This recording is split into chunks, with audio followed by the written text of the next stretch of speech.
الہ آباد ہندوستان کی جتنی بھی بڑی لائبریریاں ہو سکتی ہیں، خدا بخش لائبریری پٹنہ، رضا لائبریری رامپور اور دوسری لائبریریاں، تو مجھے ایک 15 16 17 مضامین ایسے ملے جو کامریڈ منٹو کے نام سے لکھے گئے۔ پھر میں نے ان سب کو اکٹھا کرنے، ان کے ترتیب دینے اور اس پر مقدمہ لکھنے کا منصوبہ بنایا، اور میں نے کتاب چھاپی، اور کتاب کا نام ہی رکھا میں نے کامریڈ منٹو۔ کچھ لوگوں کو بڑا اعتراض بھی ہوا، دوسرے کچھ ہمارے شمیم حنفی صاحب مرحوم بڑا اعتراض کر رہے تھے، ایک بمبئی میں ایک صاحب ہے منٹو شناس، انہوں نے بھی اعتراض کیا، تو میں نے کہا یہ میرا نام دیا ہوا ہے ہی نہیں، یہ تو خود کامریڈ منٹو خود لکھتا تھا۔ تو اس طرح سے میں منٹو کو سب سے بڑا ترقی پسند افسانہ نگار مانتا ہوں، اور اردو کا بھی بہت بڑا افسانہ نگار ہے۔ یعنی پریم چند کے بعد اگر مجھے ترقی پسندوں میں منٹو، اچھا سبھی مانتے ہیں، کیونکہ اس کی جو تکنیک تھی وہ بہت عجیب و غریب تھی، وہ اینٹی کلائمیکس والی تکنیک تھی کہ ایک برے سے برے آدمی کے اندر سے خوبی تلاش کر لینا، اور اچھے سے اچھے آدمی کے یہاں برائی نکالنے کی۔ یہ بابو گوپی ناتھ جیسی کہانی لکھ رہا ہے کہ عیاش آدمی ہے لیکن ایک نیک جذبے کے تحت ایک طوائف کی کو بیٹی بنا کے شادی کرتا ہے اور اس سے رخصت کرتا ہے، اینٹی کلائمیکس۔ اور بڑی دلچسپ بات ہے، جب لحاظ چھپی منٹو عصمت چغتائی کے 1942 میں، اور اس پر مقدمہ چلا، تو اس قدر پسند کیا کہانی کو منٹو نے، اور وہ اپنی بیوی کے کہنے پہ عصمت کو مبارکباد دینے گیا، تو دونوں ایک دوسرے سے بات چیت ٹھیک سے نہیں کر پائے، اتنے شرمیلے تھے منٹو۔ لیکن ان کی کہانیوں میں دیکھیں کیا، یعنی انہوں نے یہ کہا کہ ہر عورت طوائف نہیں ہوتی، لیکن ہر طوائف ایک عورت ضرور ہوتی۔ اب کیا کہتے ہیں بات! وہ بڑا فحش لکھا، اور ننگاپن اصل میں ننگاپن ہمارے خود اپنے احساس و شعور میں ہوتا ہے، کہانیوں میں نہیں ہوتا۔ جس طریقے سے اس کو انہوں نے، ایک آدھ کہانی تو ان کی ہو سکتی ہیں فحش، لیکن باقی میں سب، آپ کا ٹھنڈا گوشت ہو یا کالی شلوار ہو یا کھول دو ہے، اس میں کوئی ہرگز، یہ اردو کی کیا، منٹو کی کیا، اردو کی بہترین کہانیوں میں سے ایک ہے۔ تو میں منٹو کا بہت ایکسپرٹ تو نہیں ہوں، لیکن یہ ضرور ہے کہ منٹو کی صدی کے موقع پر میں نے ایک چھوٹا سا یہ کام کیا کہ ان کے بکھرے ہوئے مضامین، ہم ان کو صرف افسانہ نگار سمجھتے تھے، لیکن انہوں نے تبصرے، اداریے، سب اس کو میں نے اکٹھا کر دیا، اور ایک میری پسندیدہ کتابوں میں سے وہ ایک کتاب ہے کہ جیسے میں نے کوئی نئی چیز پیش کر دی منٹو کے لیے، اس کی بڑی پذیرائی ہوئی، اور آپ نے بھی شاید پسند کیا، تبھی آپ کو بالکل سوال بالکل۔ کر رہے فاطمہ بھائی، یہ کتاب جو ہے اگر کوئی منگانا چاہے، کیسے یہ کتاب حاصل ہو سکتی ہے؟ ہیں۔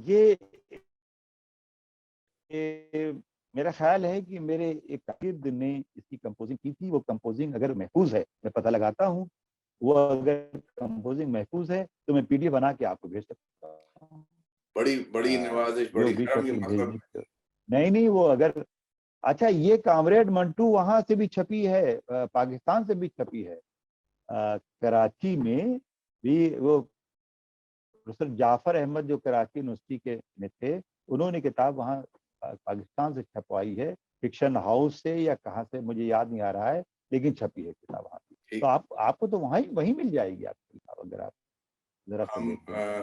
آج ہی بات کریں گے صاحب کراچی سے، اور دیکھیے کوشش کرتے ہیں کہ کسی صورت وہ کتاب جو ہے۔ ہاں، اور نہیں آپ نہ ہو تو پھر ہم دیکھتے ہیں یہاں، اگر ہمارے طالب علم میں اس کو محفوظ رکھا ہے تو وہ میں آپ کو بھیج سکتا ہوں، PDF بن کے آپ کیا تک اچھی پہنچ بات ہے۔ سکتی ہے۔ اچھا، اس تمام تذکرے میں ابھی حال ہی میں جو حادثہ ہوا، اور آپ کی شریک حیات جو ہیں وہ جدا ہوئی ہیں آپ سے، اللہ انہیں غریق رحمت کرے اور ان کے درجات بلند فرمائے۔ آپ فرمائیے کہ یہ کچھ کب ملاقات ہوئی، کون سا سن تھا جب یہ سلسلہ جو ہے، ذرا اس طرف آ جاتے ہیں 2 منٹ کے لیے؟ ہاں ضرور۔ ارے بھائی ملاقات کیا، وہ میرے خاندان کی ہی تھیں، اور میرے چچیرے بھائی کی لڑکی تھیں، اور وہ میری ایک طرح سے بھتیجی تھی۔ میں نے زندگی میں کبھی سوچا بھی نہیں تھا کہ وہ میری بیوی بن جائیں گی، جو لڑکی بھتیجی ہے اور چچا مجھے کہتی تھی، تو وہ اس سے شادی کا کوئی تصور بھی نہیں تھا۔ لیکن میری والدہ نے، میری بھابھی جو چچیرے بھائی کی بیوی تھی، وہ جو مجھے بہت پسند کرتی تھی میری ایکٹیویٹیز کو اور ہنسی مذاق. وہ گھر میں بھی جیسے شادی ہو رہی ہے تو اس میں گانا گایا جا رہا ہے, ڈھولک پہ قوالی ہو رہی ہے, یہ پیروڈی ہو رہی ہے. تو وہ میری بھابھی جو بات میری ساس ہوئی وہ مجھے بہت پسند کرتی تھی. تو انہوں نے میری ماں سے بات چیت کر لی کہ جیسے ہی پی ایچ ڈی ہو جائے گی یہ علی میاں کو ہم داماد بنانا چاہتے ہیں. میری والدہ ان کو بہت مانتی تھی. آپس میں ان لوگوں کا ایگریمنٹ ہو گیا. مجھے خبر بھی نہیں ہوئی اس کی. میں اپنی ماں سے بہت اٹیچ تھا. چھوٹا تھا, گھر میں لاڈ اور پیار تھا. اور میری ماں, ظاہر ماں تو ماں ہی ہوتی ہے, میں ذرا سا چھوٹا تھا تو اس لیے زیادہ ہی اٹیچ تھا. میری کلاس فیلو لڑکی تھی, میری اس سے دوستی ہوئی اور ذہن میں تھا کہ آگے چل کے اسی سے شادی بھی کر لیں گے. لیکن جب یہ راز کھلا کہ میری ماں اور میری بھابھی نے یہ رشتہ جو اپنی لڑکی سے طے کر دیا ہے, تو ایک دن میری ماں نے مجھ سے کہا کہ بھائی ہم تو مختار کی بیوی کو زبان دے چکے ہیں, ان کی لڑکی سے تمہارا رشتہ. تو میں 2-4 دن تو تھوڑا ڈسٹرب رہا کہ ارے یہ کیا ہے, لیکن میں اپنی ماں سے اتنا اٹیچ تھا. پھر میں اپنے استاد پروفیسر عقیل رضوی کے پاس گیا اور کہا کہ یہ مسئلہ ہے, آپ بتائیے. انہوں نے کہا فاطمی تم ایک مڈل کلاس کے آدمی ہو اور وہ لڑکی بہت ہائی فائی ہے, وہ اپر کلاس کی ہے, تم پڑھنے لکھنے والے آدمی ہو, جہاں ماں کہہ رہی ہیں وہاں شادی. بس استاد کا یہ کہنا تھا کہ جا کے میں نے اپنی ماں کے قدموں پہ اپنا سر رکھ دیا. اور ہم لوگ باجی کہتے تھے اپنی والدہ کو, کیونکہ ہماری خالہ ان کو باجی کہتی تھی, تو ہم لوگ بھی سب باجی ہی کہتے تھے. تو ہم نے کہا باجی میں آپ کا بیٹا ہوں, آپ نے مجھے پالا پوسا ہے, یہ حق آپ کو پورا ہے, آپ جہاں چاہیں. اور انہوں نے مجھے اپنے سینے سے لگا لیا اور 15 دن کے اندر نکاح کر دیا کہ کہیں لڑکا پھر بھٹک نہ جائے. ہاں میں اس وقت جاب میں نہیں آیا تھا, لیکن خیر نکاح ہو گیا. اس کے بعد ہی میں فوراً جاب میں آ گیا.